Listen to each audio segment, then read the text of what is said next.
नमस्कार, टुडे हिमाचल पर आपका बहुत बहुत स्वागत है। आइए नजर डालते हैं आज की खास खबरों पर। हिमाचल में 16 कोरोना संक्रमितों की मौत, 1022 नए मामले, मंत्री बिक्रम ठाकुर भी पॉजिटिव। जुड़वा भाइयों पर लगे दुराचार के आरोप, दोनों से शादी करने के लिए पीड़िता पर बनाया दबाव। हिमाचल में कर्मचारियों की कटेगी तनख्वाह, सीएम समेत मंत्रियों विधायकों को मिलेगा पूरा वेतन। हिमाचल कैबिनेट बैठक, कोरोना को लेकर और बढ़ाई जा सकती है सख्ती। शिकारी देवी में बर्फबारी में फंसे 20 श्रद्धालुओं को सुरक्षित बचाया।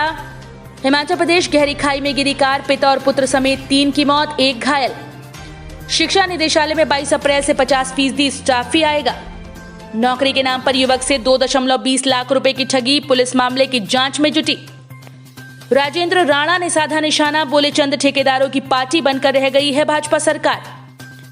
हिमाचल में यहां 5 केस आने पर सील होगा पूरा क्षेत्र, दुकानों के खुलने का समय और दिन भी तय। मुकेश बोले हिमाचल सरकार मांगने पर उतरी, वेतन काटने से आई असलियत बाहर। इसी के साथ आगे बढ़ने से पहले अगर आपने अभी तक हमारे चैनल को सब्सक्राइब नहीं किया है तो प्लीज टुडे हिमाचल को अभी सब्सक्राइब कर लें। वीडियो थोड़ा सा भी पसंद आए तो वीडियो को लाइक करें और कमेंट बॉक्स में जय हिंद लिखकर हमें अपना सपोर्ट भी करें। चलिए शुरू करते हैं खबरों का सिलसिला डिटेल में।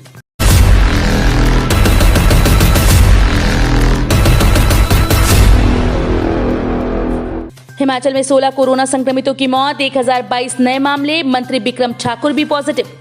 हिमाचल प्रदेश में 16 और कोरोना संक्रमितों की मौत हुई। कांगड़ा जिले में 3 संक्रमितों की मौत हुई है। आईजीएमसी शिमला में 4 संक्रमितों ने दम तोड़ा। हमीरपुर में 2, सिरमौर में 2, सोलन 3, ऊना में भी 2 संक्रमितों की मौत हुई। उधर बुधवार को प्रदेश में 1022 लोगों के कोरोना टेस्ट की रिपोर्ट पॉजिटिव आई। वहीं प्रदेश के परिवहन और उद्योग मंत्री बिक्रम ठाकुर की कोरोना टेस्ट की रिपोर्ट पॉजिटिव आई। उनका चिकित्सकों की देखरेख में आईजीएमसी शिमला में उपचार चल रहा है। बिक्रम ठाकुर ने इसकी जानकारी खुद ट्वीट करके दी। इसके साथ ही प्रदेश में कोरोना संक्रमितों का आंकड़ा 81,102 पहुंच गया। सक्रिय मामले अब 10,793 हो गए। अब तक 69,058 संक्रमित ठीक हो चुके हैं और 1223 की मौत हुई है। बिलासपुर में कोरोना के सक्रिय केसेस की संख्या 521, चंबा 235, हमीरपुर 813, कांगड़ा 2382, किन्नौर 156, लाहौल स्पीति 245, कुल्लू 420, मंडी 898, शिमला 1179, सिरमौर 953, सोलन 2103 और ऊना जिले में 888 पहुंच गई। 24 घंटे में 907 संक्रमित ठीक हुए। इस दौरान कोरोना की जांच के लिए 9,423 सैंपल लिए गए। जुड़वा भाइयों पर लगे दुराचार के आरोप, दोनों से शादी करने के लिए पीड़िता पर बनाया दबाव। हिमाचल प्रदेश के सिरमौर जिले के गिरिपार क्षेत्र की एक युवती ने जुड़वा भाइयों पर दुराचार का आरोप लगाते हुए पुरूवाला थाने में शिकायत दर्ज करवाई।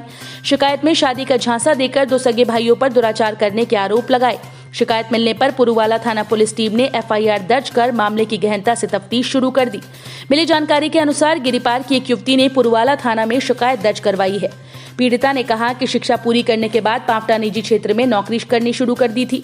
वर्ष 2015 में कफोटा में पहली बार एक युवक से मुलाकात हुई, जिसके बाद दोनों आपस में बातचीत करने लगे। आरोपी युवक ने खुद को सेना में होने की बात कही, साथ ही विवाह रचाने का वायदा भी किया। आरोपी हर बार जब घर अवकाश पर आता तो शादी का झांसा देकर शारीरिक संबंध बनाता। आरोपी ने कहा कि उसका एक जुड़वा भाई भी है, दोनों सेना में कार्यरत हैं। स्थानीय रीति रिवाज के मुताबिक जोड़ीदार में शादी की बात भी कही। हिमाचल में कर्मचारियों की कटेगी तनख्वाह, सीएम समेत मंत्रियों विधायकों को मिलेगा पूरा वेतन। हिमाचल प्रदेश सरकार ने एक ओर जहां स्वास्थ्य कर्मियों समेत सभी विभागों, निगम बोर्ड के अधिकारियों और कर्मचारियों का 1 से 2 दिन का वेतन काटने का आदेश जारी कर दिया, वहीं दूसरी ओर अप्रैल 2021 से मुख्यमंत्री जयराम ठाकुर सभी मंत्रियों और विधायकों को पूरा वेतन मिलना शुरू हो जाएगा। पिछले साल कोरोना फैलने के साथ ही जयराम ठाकुर ने सभी विधायकों और कैबिनेट सदस्यों के वेतन में 30% कटौती का फैसला लिया था। सरकार के उस समय के आदेश में ये था कि वेतन कटौती 31 मार्च 2021 तक लागू रहेगी। क्लास 1 और 2 कर्मियों का 2 दिन, तृतीय और चतुर्थ श्रेणी कर्मियों का 1 दिन का वेतन कटेगा। इसके लिए स्वास्थ्य और परिवार कल्याण विभाग की ओर से आदेश जारी हुए हैं। छोटा शिमला स्थित स्टेट बैंक ऑफ इंडिया और HDFC बैंक में धनराशि जमा होगी।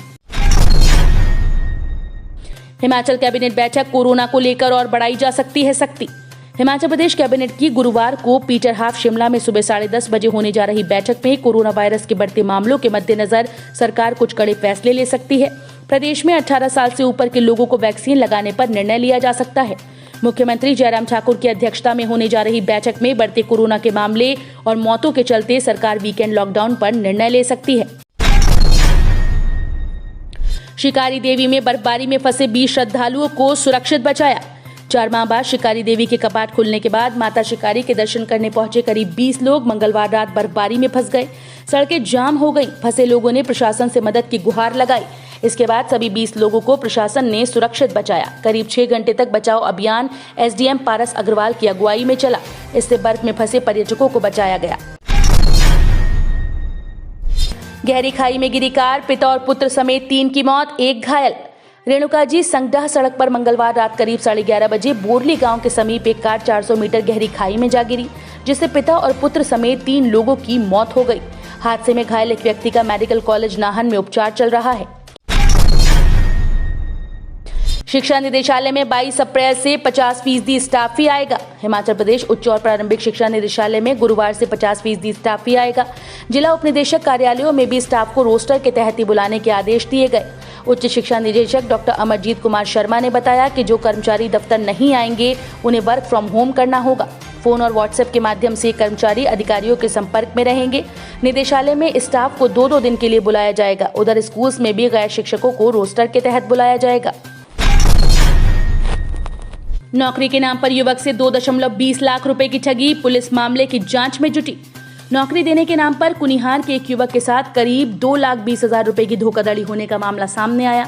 पुलिस ने शिकायत के आधार पर धोखाधड़ी का मामला दर्ज कर आगामी कार्रवाई शुरू कर दी। पुलिस के अनुसार विनोद गर्ग ने पुलिस में शिकायत दर्ज करवाई कि उसके बेटे करण गर्ग ने मर्चेंट नेवी की ट्रेनिंग वर्ष 2018 में की थी। उसके बाद उसके बेटे ने बर्ड ब्लू नामक कंपनी में 1 साल नौकरी की। ट्रेनिंग के दौरान इसका संपर्क उत्तर प्रदेश निवासी अवनीश सिंह से IMA इंस्टीट्यूट में हुआ, जो कि उसके बेटे का सीनियर था। वर्ष 2020 में लॉकडाउन लगने के कारण उसका बेटा घर वापस आ गया। उसके बाद उसका अविनाश से नवंबर व दिसंबर 2020 में फिर से संपर्क हुआ। अविनाश ने उससे कहा कि वो शिपिंग कॉर्पोरेशन ऑफ इंडिया में बतौर एजेंट काम कर रहा है, वो उसकी नौकरी वहां लगवा देगा। उसने उसके कागजात तैयार करने के लिए 20,000 रुपए मांगे। इस पर उसने उसके द्वारा दिए गए खाते में ये रकम भेज दी। इसके बाद उसने उसके बेटे को एक ज्वाइनिंग लेटर भेजा, जिसमें उसके बेटे की नौकरी स्वर्ण स्वराज में लगी होनी बताई गई और 2 लाख रुपए ज्वाइनिंग से पहले भेजने को कहा। इस पर उसने उसके खाते में RTGS द्वारा ये रकम भेजी। इसके बाद से उसके द्वारा दिए गए मोबाइल नंबर्स पर कई बार संपर्क करने की कोशिश की गई, लेकिन उसका फोन नहीं लगा। व्हाट्सएप के माध्यम से वो उसे झूठे आश्वासन देता रहा। शिकायत में विनोद गर्ग ने आरोप लगाया कि अवनीश ने नौकरी के नाम पर धोखाधड़ी की। राजेंद्र राणा ने साधा निशाना, बोले चंद ठेकेदारों की पार्टी बनकर रह गई है भाजपा सरकार।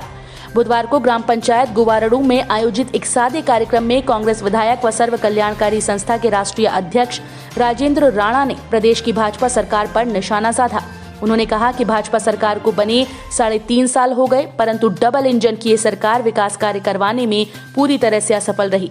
भाजपा सरकार चंद ठेकेदारों की पार्टी बनकर रह गई, जो अपनी इच्छा से जनता को कठपुतलियों की तरह नचाते हैं और गरीब जनता के लिए आय संसाधनों और ग्रांट का अपनी मर्जी से इस्तेमाल करते हैं। हिमाचल में यहां 5 केस आने पर सील होगा पूरा क्षेत्र। दुकानों के खुलने का समय और दिन भी तय। हिमाचल में बढ़ रहे कोरोना मामलों को देखते हुए प्रदेश सरकार ने बीते रोज कुछ पाबंदियां लगाने के आदेश जारी किए, जिसके बाद बुधवार को डीसी ऊना ने भी इस बाबत स्थिति स्पष्ट करते हुए बताया कि जिला ऊना के सभी शहरी व ग्रामीण क्षेत्रों में बाजार आगामी आदेशों तक शनिवार व रविवार के दिन पूर्णतः बंद रहेंगे।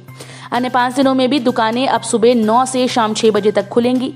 ये आदेश कल यानी गुरुवार से जारी माने जाएंगे।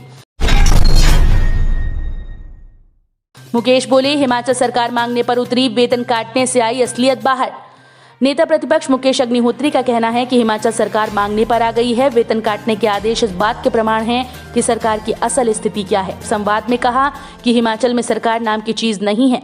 क्या वेतन काटने संबंधी आदेश जारी करने से पहले किसी से कोई आग्रह या चर्चा की?